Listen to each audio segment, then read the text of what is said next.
Hi friends, welcome to Bhavya's kitchen. Bhavya's కిచెన్లో ఈరోజు నేను కొబ్బరి కారం అనేది చేస్తున్నాను. కొబ్బరి కారం అంటే మనకి ఇప్పుడు ఎప్పటికీ నిల్వ ఉంటుంది, కొన్ని రోజులు అంటే ఒక 1 వీక్ అట్లా నిల్వ ఉంటుంది. దీనికోసం నేను ఎండు కొబ్బరిని తీసుకొని సన్నగా తురుముతున్నాను. మీకు ఇంతకుముందు కూడా ఒక 2-3 వీడియోలలో చూపించాను. కాబట్టి ఇది ఎందుకు చేస్తున్నా అంటే ఇందులో ఏం పొడులు లేవు కాబట్టి చేస్తున్నా. ఇప్పుడు ఎండాకాలం కదా, అలాగే కూరగాయలు ఖరాబ్ అవుతాయి కదా, మనం పొద్దున్న లేచి బాక్సులు తీసుకొని పోతే ఖరాబ్ అవుతాయి. కాబట్టి ఇడ్లీలోకి అన్నంలోకి టిఫిన్స్లోకి అన్నిటిలోకి ఇది బాగుంటుంది. కాబట్టి ఇది చేసుకొని పెట్టుకుంటే మనకు ఫ్రిడ్జ్లో కూడా స్టోర్ చేసుకోవచ్చు, నెల రోజుల వరకు కూడా ఉంటుంది. ఎక్కువ క్వాంటిటీ తీసుకుంటే ఫ్రిడ్జ్లో స్టోర్ చేసుకొని పెట్టుకోవచ్చు, ఎప్పటికీ ఉంటుంది అన్నమాట. లేదు కొంచెమే వేసుకుంటామంటే ఒక 1 వీక్ వరకు అలా కూడా చేసుకోవచ్చు. చాలా చిన్నగా కట్ చేసుకోవాలి. కట్ చేసిన తర్వాత మళ్ళీ మీకు చూపిస్తాను. మొత్తం ఇదంతా కట్ చేయాలి, ఇదంతా ఓకేనా ఫ్రెండ్స్. ఇప్పుడు నేను స్టవ్ మీద మూకుడు పెట్టుకున్నా, కొంచెం మందపాటిదే మూకుడు పెట్టుకోవాలి, అది కొంచెం వేడెక్కనివ్వాలి. అలాగే ఈ మనం సన్నగా కట్ చేసుకున్న కొబ్బరిలన్నీ మంచిగా కడుక్కోవాలి. మనం కొబ్బరికాయ కొట్టినప్పుడు పసుపు కుంకుమ పెడతాం కదా, అందుకని కడుక్కోవాలి. యాక్చువల్గా నిజానికైతే ఇక్కడ ఒక మెయిన్ చిట్కా ఏంటంటే, అసలు కొబ్బరికాయ కొట్టినప్పుడు దేవునికి మనం పసుపు కుంకుమ పెట్టొద్దు. అలా పెడితే బలిహరణానికి అట్లా పెడతారు. మనం ఊరికే దేవుని దగ్గర కొట్టాం కాబట్టి అట్లా పెట్టామన్నమాట. సరే, ఆ విషయం పోతే నేను ఇందులోకి కొన్ని ధనియాలు తీసుకున్నా, అలాగే కొంచెం చింతపండు తీసుకున్నా. ఇప్పుడు ఇది వేగిన తర్వాత ఫస్ట్ ధనియాలు వేయించుకుందాం. ధనియాలు చింతపండుతోటి వేయించుకుందాం. అన్నీ ఒకటేసారి వేయించుకోవచ్చు, కాకపోతే ఫస్ట్ అయితే ఇవి మనం వేయించుకుందాం.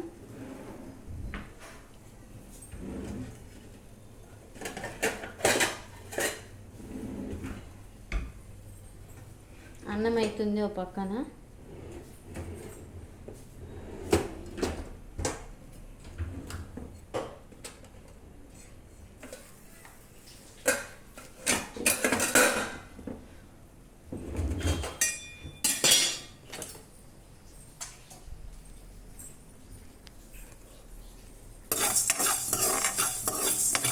ఇది కొంచెం మంచి ధనియాల వాసన రావాలన్నమాట, అంటే బాగా వేగినట్టుగా మనకు తెలియాలి. ఎక్కువసేపు అలా వదిలేస్తే అవే వస్తాయి. పక్కన అన్నం అవుతుంది.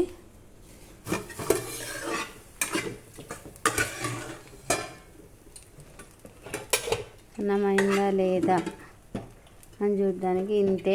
అన్నం అయింది, దించేద్దాము. దించేసి పెద్ద పొయ్యి మీద పెట్టుకున్న తర్వాత చూపిస్తా. చూడండి, పెద్ద పొయ్యి మీద పెట్టేసిన, అన్నం దించేసిన.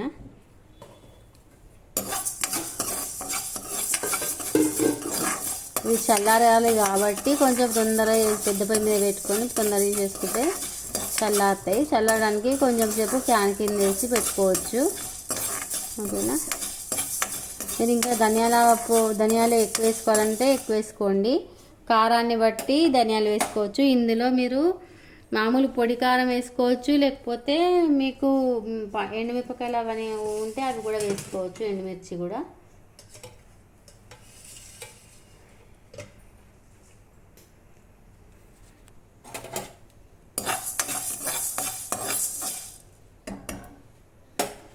ఒక నిమిషం లైట్ వేస్తాను.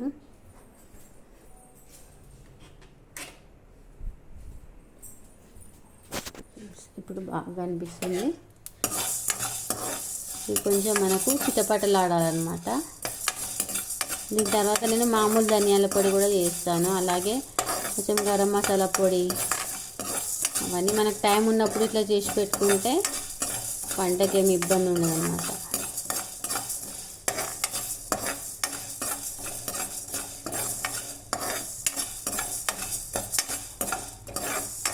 నేను కారం ఎక్కువనే వేస్తాను కాబట్టి చింతపండు కూడా కొంచెం ఎక్కువనే తీసుకున్నా. నేను పొడి కారమే వేస్తున్నా, నా దగ్గర మిరపకాయలు లేవు, అందుకని పొడి కారమే వేస్తున్నా. ఇవి తీసి పక్కన పెట్టేసుకుందాం. ఇంకా ఇప్పుడు ఇందులోకి మనం కడిగి పెట్టుకున్న ఇవి కొబ్బరి ముక్కలన్నీ వేసుకోవాలి.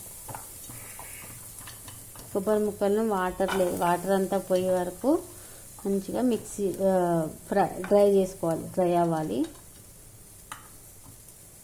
అంటే మరీ మాడకూడదు, మాడితే మాడ వాసన వస్తుంది కాబట్టి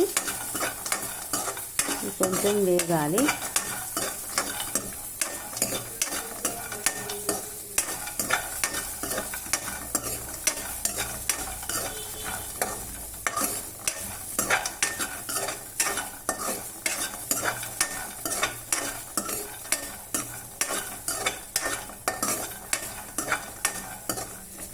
ఇవి కొంచెం గోరువెచ్చగా ఉన్నప్పుడు పట్టుకుంటే తొందరగా మిక్సీ అవుతాయి.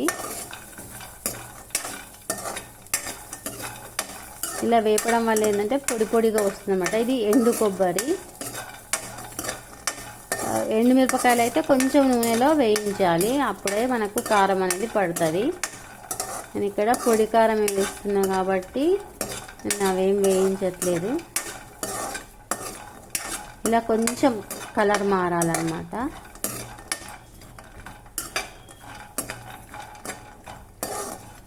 ఇంకా ముద్దమైన ఉన్నాయి కదా, కొంచెం డ్రై అవ్వాలి.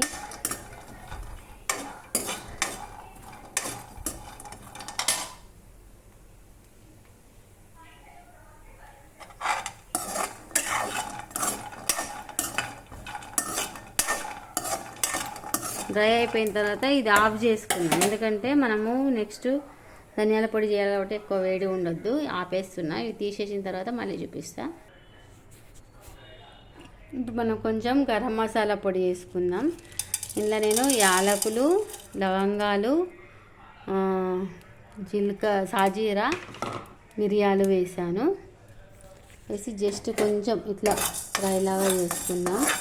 ఎక్కువ చేయొచ్చు కానీ కొంచెమే చేస్తున్నా.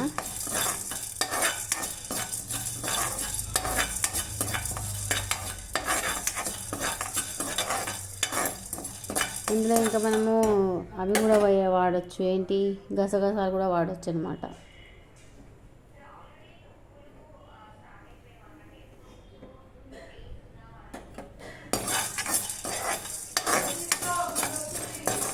అది పెట్టుకుంటున్నాను, డోర్ తీయమని అంటున్నారు.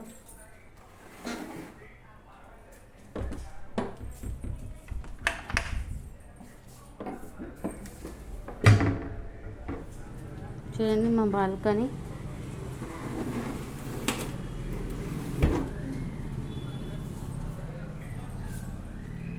ఇప్పుడు మనము మళ్ళీ కొన్ని ధనియాలు తెచ్చుకుందాము.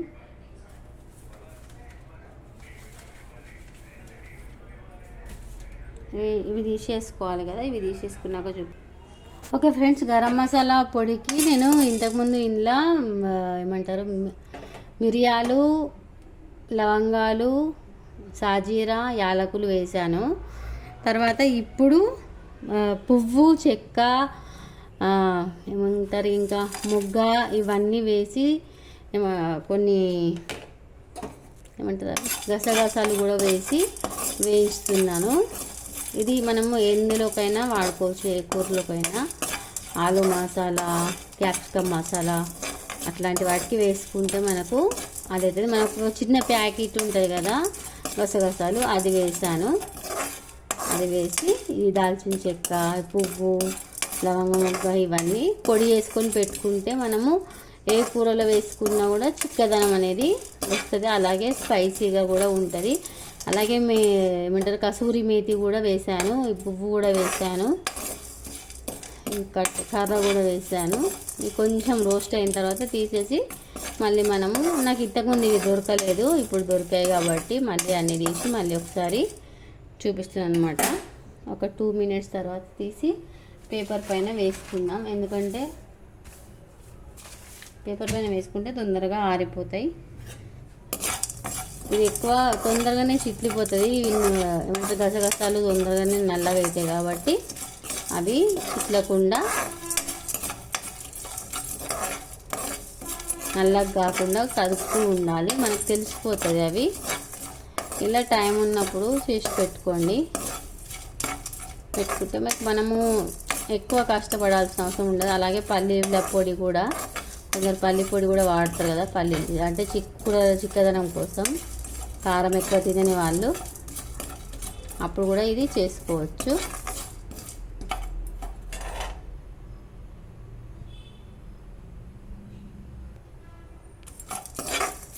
ఇది జస్ట్ అయిపోయింది. దీన్ని తీసి మనం ఇక్కడ వేసుకున్న తర్వాత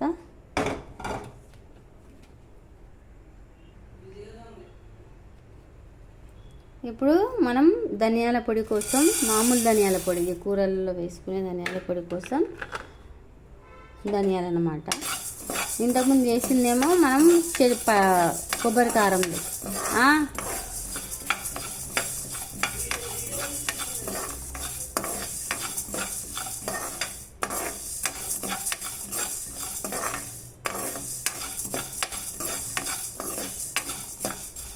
ఇవి కొద్దిసేపు ఆఫ్ చేయాలి.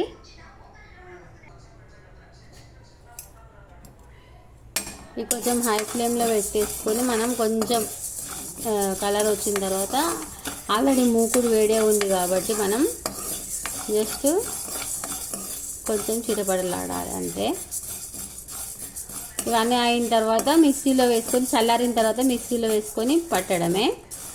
కొబ్బరి కారంలో మనము చింతపండు వేసిన 4 స్పూన్లు కానీ, అంటే మీకు రుచికి తగినంత కారం వేసుకోండి. కారం ఎక్కువ తినే వాళ్ళైతే ఎక్కువ వేసుకోండి, కొబ్బరి కారంలో తక్కువ తినే వాళ్ళైతే తక్కువ తీసుకోండి.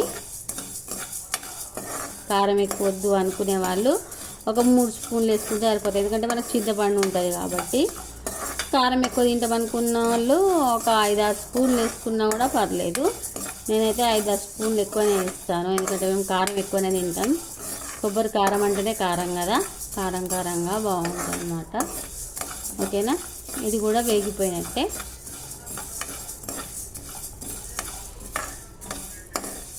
ఓకే ఫ్రెండ్స్, ఇది ఈరోజు వీడియో. ఈ వీడియో కనుక మీకు ఇదంతా ఒకసారి మిక్సీ పట్టుకోవాలి. కారం అనేది 3 స్పూన్లు, మీకు అంటే మీరు ఎంత కారం తింటారు అనే దాన్ని బట్టి 3 స్పూన్లు 4 స్పూన్లు వేసుకోవచ్చు. నేనైతే 6 స్పూన్లు వేస్తాను, ఎందుకంటే చింతపండు ఎక్కువ వేసాను నేను. అసలు యాక్చువల్గా చింతపండు వేయద్దు, కానీ ఇంత కారం తినలేరు కాబట్టి, కడుపులో మంట వస్తుంది కాబట్టి నేను కారం సమానంగా వేద్దామని అనుకుంటున్నాను. 5 స్పూన్ల కారం వేస్తాను, చిన్న స్పూనుతో వేస్తాను అనమాట. ఓకేనా, ఇవి కూడా వేగిపోయినాయి, బంద్ చేస్తున్నా. ఓకే ఫ్రెండ్స్, ఇది ఈ వీడియో. మీకు వీలైనప్పుడల్లా ఇలా, టైం ఉన్నప్పుడల్లా ఇలా అన్ని పొడులు చేసుకొని పెట్టుకుంటే మనకి వంటకి ఈజీగా ఉంటుంది. లేడీస్కి చిన్న చిట్కా అన్నమాట ఇది. ఈ వీడియో అంటే మీకు నచ్చినట్లయితే లైక్ చేయండి, షేర్ చేయండి. అలాగే నా ఛానల్ సబ్స్క్రైబ్ చేసి పక్కనే ఉన్న బెల్ గంటని యాక్టివేట్ చేసుకోవడం అసలు మర్చిపోద్దు. Thank you all, bye. మీ భవ్య.